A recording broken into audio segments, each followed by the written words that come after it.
la programmation dans les démarches globales de planification. Cet atelier de renforcement des capacités sur la gestion axée sur les résultats regroupe les cadres du secteur du travail et de l'emploi. Pendant 5 jours, ils auront à débattre sur la redynamisation du secteur. Les participants seront également outillés sur le processus de planification et programmation du développement dans l'espace UEMOA. Vous savez que la question de l'emploi aujourd'hui est devenue une question préoccupante.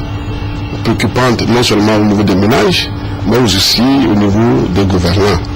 Donc, conscient de cette situation, nous avons pensé qu'il faut éviter surtout la navigation à vue ou l'improvisation dans nos programmes et projets en faveur des groupes vulnérables. Donc, c'est ça qui nous a amené à renforcer les capacités des cadres du secteur pour pouvoir aller vers, aujourd'hui dorénavant, vers la gestion axée sur les résultats. La promotion de l'emploi au Togo étant désormais le leitmotiv de toutes les stratégies de développement national, des débats animés par une équipe de consultants permettront aux participants de s'acquérir de nouvelles connaissances sur ce secteur de l'emploi qui est un secteur clé dans la croissance d'un pays. Nous comptons que les cadres doivent être aguerris pour pouvoir non seulement concevoir des programmes, mais arriver à les suivre, évaluer et à mesurer l'impact de ces programmes en faveur des cibles qui sont les jeunes, les moins. Cette formation prend fin le 13 septembre prochain. À l'international, coup de théâtre dans le dossier syrien. Damas salue la proposition de Moscou. À travers son ministre des Affaires étrangères, la Russie a appelé la Syrie à placer son arsenal chimique sous contrôle international. Sergei Lavrov demande également à Damas de détruire le dit arsenal et de rejoindre l'Organisation pour l'interdiction des armes chimiques. Proposition qui va dans le sens des exigences de Washington. Ban Ki-moon a appelé la Syrie à la destruction des armes chimiques sous contrôle des Nations Unies. Autre déclaration, celle du président Bachar al-Assad. Dans une interview accordée à une télévision américaine, il nie toute implication dans l'utilisation d'armes chimiques. Il met en garde les États-Unis en cas d'attaque. Vous devez vous attendre à tout. Vous devez vous attendre à tout, y compris à des armes chimiques. Ça dépend. Si les rebelles, si les terroristes, ou quelque autre groupe dans la région en possède, alors oui, cela peut se produire. Mais je ne suis pas devin. Je ne peux pas vous dire ce qui va arriver. Et pendant ce temps, sur le terrain, les combats continuent. À Jaramana, une banlieue de Damas, la population reste fidèle à Bachar al-Assad, mais elle est prise en étau entre deux positions rebelles. Résultat, le quartier est quotidiennement bombardé. Du monde dans la rue, des commerces ouverts. Jaramana est pourtant un des quartiers les plus dangereux de Damas, un bastion du pouvoir encadré par deux quartiers rebelles. Au détour d'une rue, une façade ravagée. Une voiture piégée a explosé ici il y a quelque temps. Un artisan calmement s'applique à réparer. Les explosions, c'est le lot quotidien à Jaramana. Chaque rue de ce quartier a vu tomber une roquette ou une explosion. Quand il y a une explosion, on va tout de suite sur Facebook pour savoir où la roquette est tombée et aller porter secours. C'était il y a moins de 2 semaines.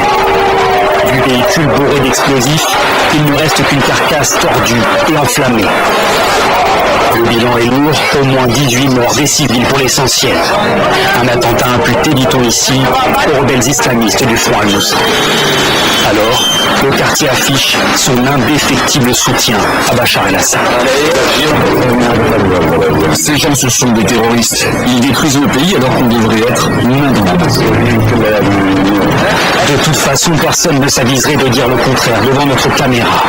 Les miliciens qui accompagnent chacun de nos pas dans le quartier sont suffisamment dissuasifs. À quelques mètres du dernier attentat, les commerçants ont rouvert. La meilleure façon, disent-ils, de résister à d'éventuelles frappes franco-américaines.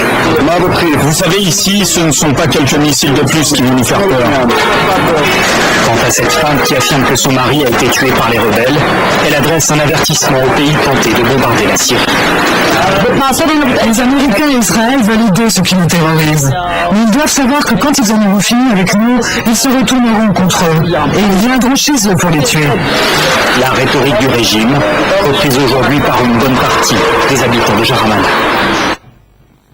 Premier tour des résultats des municipales en Russie, Alexei Navalny dénonce une farce électorale de son rival Sergueï Sobyanin.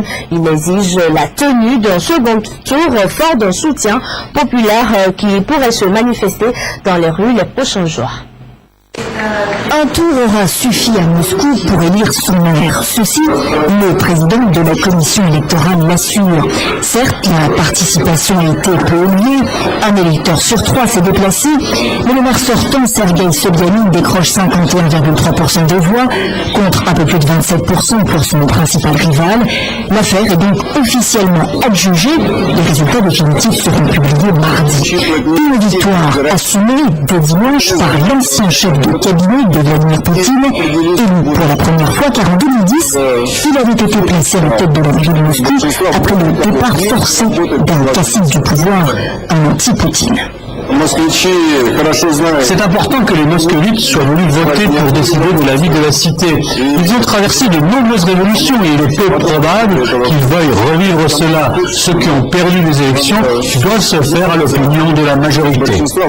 Mais le premier des perdants, rival numéro 1 du président russe, ne l'entend pas, lui, de cette oreille-là.